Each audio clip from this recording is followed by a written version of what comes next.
régimen volvió a demostrar al mundo, al pueblo que ya lo conoce y a la Fuerza Armada que ellos son el principal obstáculo para una salida realmente a esta gravísima crisis. Todavía hay espacio para la presión económica, la presión política obviamente, pero sobre todo para la presión económica del gobierno de Estados Unidos. Se iba a fugar Leopoldo López de la embajada. Bueno, si se fugó de su casa, si se fugó de su casa porque estaba incómodo en su casa. Viernes 9 de agosto de 2019, de inmediato las informaciones más destacadas de esta semana. Comenzamos. El pasado lunes, el gobierno de Estados Unidos oficializó la medida que estipula el congelamiento de todos los activos de Venezuela en suelo norteamericano y la prohibición contra empresas e individuos que en este país realicen transacciones con Nicolás Maduro o sus allegados.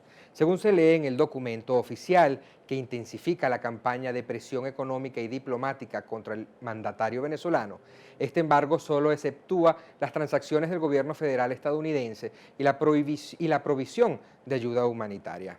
A propósito de esta resolución de la Casa Blanca, en exclusiva para Venepress, conversamos con Mariano de Alba, especialista en Derecho y Relaciones Internacionales, quien reiteró que la política norteamericana seguirá siendo la de presión política y económica hasta quebrar al sector militar que aún acompaña a Maduro. Todavía hay espacio para la presión económica, la presión política obviamente, pero sobre todo para la presión económica del gobierno de Estados Unidos. Creo que la política del gobierno de Estados Unidos sigue siendo presión política y presión económica para, como lo dijo John Bolton el día de ayer en Lima, tratar de que haya un quiebre del apoyo del sector militar de Venezuela hacia Nicolás Maduro. Eso todavía no se ha concretado, se trató fundamentalmente el 30 de abril, pero no se logró. Y pues yo creo que en el corto y mediano plazo eso es lo más probable que podemos ver por parte de Estados Unidos, mayor presión económica. Y bueno, la gran novedad también del día de ayer es que ya no se está presionando a personas o empresas estadounidenses para que no tengan ningún tipo de relación con el régimen de Nicolás Maduro, sino que por primera vez Estados Unidos impone lo que comúnmente se conoce como sanciones secundarias, que es que también se está tratando de presionar a cualquier empresa del mundo, aunque no sea estadounidense, de que tenga cuidado en sus relaciones con el régimen de Nicolás Maduro, porque si lo hace, se expone a posibles sanciones en Estados Unidos. Por su parte, la internacionalista Giovanna de Michel alertó que cada vez que se sube un peldaño más en la escalinata de la presión internacional y el gobierno queda mucho más limitado desde el punto de vista financiero y político. Cada vez que se sube un peldaño más en esta inmensa escalinata de presiones hacia el gobierno de Nicolás Maduro, se irá sintiendo cada vez más el impacto sobre quienes hacemos vida aquí en territorio venezolano. Eso es lo que va a seguir sucediendo. Fíjese que las medidas impuestas, por ejemplo, por los Estados Unidos, afectan única y exclusivamente a los bienes que tiene la República de Venezuela en el territorio de los Estados Unidos, no hacia los bienes que tiene en ninguna otra parte del mundo. No puede hacerlo. Afecta las negociaciones que se puedan estar estableciendo entre ciudadanos y corporaciones o empresas de los Estados Unidos o con intereses en los Estados Unidos y con Venezuela, pero no puede afectar, digamos, a negociaciones que se hagan con empresas que no tengan nada que ver con Estados Unidos, ni con el territorio, ni con los intereses, ni con el sistema financiero o bancario de los Estados Unidos. O sea, hay limitaciones en la capacidad, digamos, de imposición de sanciones, pero sin lugar a dudas, cada vez se sube un peldaño más en esta escalinata, como le decía, de presión, y cada vez el gobierno está mucho más limitado en su capacidad de maniobra desde el punto de vista financiero e inclusive desde el punto de vista político. La alta comisionada de las Naciones Unidas para los Derechos Humanos, Michelle Bachelet, fijó posición sobre este tema, censurando lo que a su juicio podría tener un impacto potencialmente severo de los derechos humanos de los venezolanos. Estas sanciones son extremadamente amplias y no contienen las medidas suficientes para mitigar el impacto en los sectores más vulnerables, subrayó en un comunicado de prensa la alta funcionaria. El régimen pateó la mesa. A propósito del embargo anunciado por Estados Unidos, quienes usurpan el poder en Miraflores hicieron del conocimiento público esta semana que se levantan de la mesa de negociación que continuaba en Barbados. Como leemos en la pantalla, la información la dio a conocer quienes usurpan el Ministerio de Comunicación e Información, Jorge Rodríguez, a través de Twitter. El vocero rojo justificó la decisión diciendo que no acudirían en razón de la grave y brutal agresión perpetrada por la administración de Donald Trump. A pesar de la postura asumida por quienes de forma ilegítima siguen en Miraflores, el facilitador principal de estas negociaciones, Day Halvor Nyleiden, minimizó que Maduro no enviara a la delegación a la nueva ronda de conversaciones. De acuerdo a lo manifestado por el portavoz noruego, este país seguirá facilitando los encuentros bajo acuerdo de las partes. Enfatizaron que siguen en contacto con ambos para pautar próximos encuentros. Sobre este tema, el presidente encargado de la República, Juan Guaidó, cuestionó la medida asumida por el oficialismo y aseveró que los usurpadores son el principal obstáculo para la salida pacífica a la crisis. Veamos. Y el día de ayer, el régimen volvió a demostrar al mundo, al pueblo que ya lo conoce y a la Fuerza Armada que ellos son el principal obstáculo para una salida realmente a esta gravísima crisis. Anuncian a última hora que no participarán en la nueva jornada de mediación convocada por el Reino de Noruega. No solo han evidenciado una vez más su mala fe y poca seriedad, sino también han demostrado no tener ni siquiera unidad interna para poder ofrecer una transición ordenada.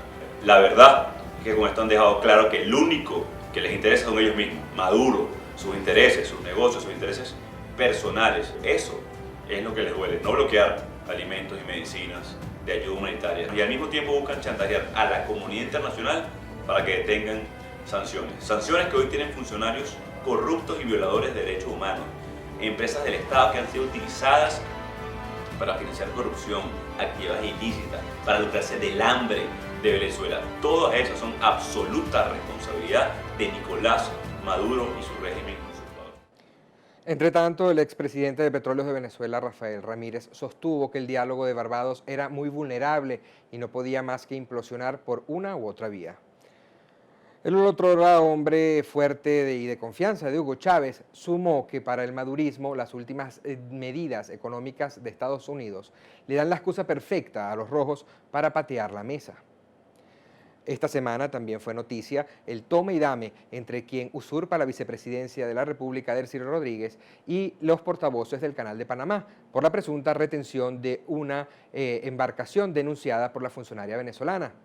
Un barco con 25.000 toneladas de torta de soya para producción de alimentos cuyo destino final era Venezuela. En la cuenta oficial de Twitter del Canal de Panamá fue desmentida esta versión. Aseguraron que todos los tránsitos se realizaron con absoluta normalidad y sin contratiempos. Respaldo popular por el piso. En otras informaciones les comentamos que el más reciente estudio de la encuestadora Pronóstico reveló que solo el 2% de los venezolanos se identificaron como maduristas. El mismo estudio arrojó que más del 77% de los consultados valoran negativamente la gestión del heredero político de Hugo Chávez. 70% de los venezolanos, como podemos leer en la pantalla, responsabilizan a quien usurpa el poder de Miraflores por la crisis nacional. El estudio además sostiene que Juan Guaidó sigue liderando la preferencia del electorado con 30% de aceptación. El juego político se cierra para Maduro. Los leales al proceso revolucionario iniciado por Hugo Chávez saben que les queda muy poco. De acuerdo con la publicación Dos piedras de tranca pesan más que Cilia, de nuestro compañero Fernando Tineo, los oficialistas saben que el margen de maniobra que les queda es muy poco. La situación es de emergencia y las reuniones son continuas. La batuta en muchos de estos encuentros las lleva quien usurpa el cargo de primera dama, Cilia Flores, quien habría aconsejado a Maduro Moros que entregara el poder y se fuera de Venezuela lo antes posible, antes que fuese tarde. Para conocer los detalles y las fuerzas que oponen a Flores de Maduro, le invitamos a visitar nuestra página web www.benepres.com. Esta semana destacó la denuncia hecha por el presidente de la ilegítima Asamblea Nacional Constituyente, Diosdado Cabello, sobre la eventual fuga del dirigente y preso político indultado, Leopoldo López, de la sede de la Embajada de España en Caracas. En este sentido, Cabello exigió a la sede diplomática presentar pruebas de la presencia de López en sus instalaciones. Se iba a fugar Leopoldo López de la embajada. Bueno, si se fugó de su casa, se fugó de su casa porque estaba incómodo en su casa. Ahora, él no vivía en la casa de él con ninguno de nosotros, ¿verdad? ¿Con quién vivía él en su casa, pues? se le fugó fue la esposa, no a nosotros. Que se esté fugando o quiera fugarse de la embajada española no nos extraña. Alguien dijo por ahí, tenía razón Diosdado, el mejor sitio para él donde no se quiere fugar es en Ramo Verde. Ahí está. Que la embajada de España haga esas cosas, de demostrarse que sea cierto, que no nos extraña, no nos extraña. Es más, lo creemos. Pero bueno, que se demuestre, pues, es nuestra opinión. No nos extraña de España. Donald Trump le pone el hombro a Juan Guaidó y le planta de frente con una estrategia inesperada para el gobierno ilegítimo de Venezuela y los que se oponen al diálogo. En Benepress presentamos un reportaje especial sobre los demonios con que debe lidiar el jefe de la transición venezolana en las propias filas de la oposición, a propósito del mantenimiento del diálogo con el sector rojo. El pollo se prepara para contarlo todo. Entre lo más leído en esta semana en Benepress también destaca la noticia de que Hugo Carvajal, diputado de la Asamblea Nacional, revelará lo más oscuro del chavismo. El ex jefe de inteligencia del fallecido Hugo Chávez será extraditado en pocas semanas de España, donde permanece detenido a Estados Unidos, país en el que enfrentará cargos por narcotráfico. Las autoridades prevén que contará todo lo que sabe a cambio de una sentencia reducida. En otras noticias, tenemos que la defensora de los derechos humanos, Tamara Suju, renunció a su cargo como embajadora de Juan Guaidó en República Checa, aludiendo conflictos de intereses. En una carta pública dirigida a Juan Guaidó, la abogada aseguró que busca mantener su independencia para seguir haciendo su trabajo en procuro de que haya justicia, se repare a las víctimas y no se repitan los crímenes. Vladimir Villegas, Kiko Bautista y Chugo Torrealba presentaron esta semana al país la plataforma política Tamos Juntos, Movimiento Tú, una plataforma para unir. No aspira a ningún cargo ni convertirse en partido político.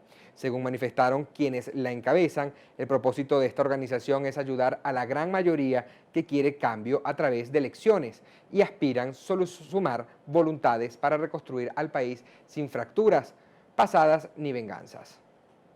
La maldición de los Kennedy. Para cerrar este resumen de noticias, les contamos que otra extraña muerte sacude a la familia del fallecido presidente norteamericano John F. Kennedy. La nieta de Robert F. Kennedy, Sanoeris Kennedy Hill, de 22 años, murió a causa de una posible sobredosis en una vivienda de la familia en el estado de Massachusetts. Y ahora nos vamos a lo más viral de la semana. El cantante español Bertín Osborne acaparó la atención de nuestros seguidores en Twitter. Lo invitamos a que vea por qué. Los que me conocen bien saben que tengo un corazón amplio, donde caben muchas personas y donde caben muchas cosas, muchas alegrías, muchos disgustos y pocos países. Pocos. Si somos exactos, 2. Y esta canción probablemente nos diga mucho, no la hayáis escuchado nunca, o alguna vez, si me habéis venido a ver, porque siempre la canto. Está dedicada a un país al que adoro con todo mi corazón. País que me duele en el alma, porque está pasando la más terrible desgracia por culpa de un gobierno delincuente, narcotraficante, miserable y, en resumen, unos grandes hijos de puta. ¡Bravo! A mí lo que todavía me asombra es que haya gente en este país que les defienda. También. Yo amo con todo mi corazón a Venezuela y esta es su canción. Y despedimos esta edición agradeciendo a nuestro seguidor de la semana. En esta ocasión encabeza nuestra lista de nuevos seguidores en Twitter Pedro Mario Burelli Rivas, graduado en Ciencias Políticas, exdirector externo de PDVSA y actual asesor financiero de mercados emergentes. Este connotado personaje cuenta con casi 250.000 seguidores en la mencionada red social. Recuerde que somos VNPress en todas nuestras plataformas. Nos acompañó Israel Barbuzano. Nos vemos.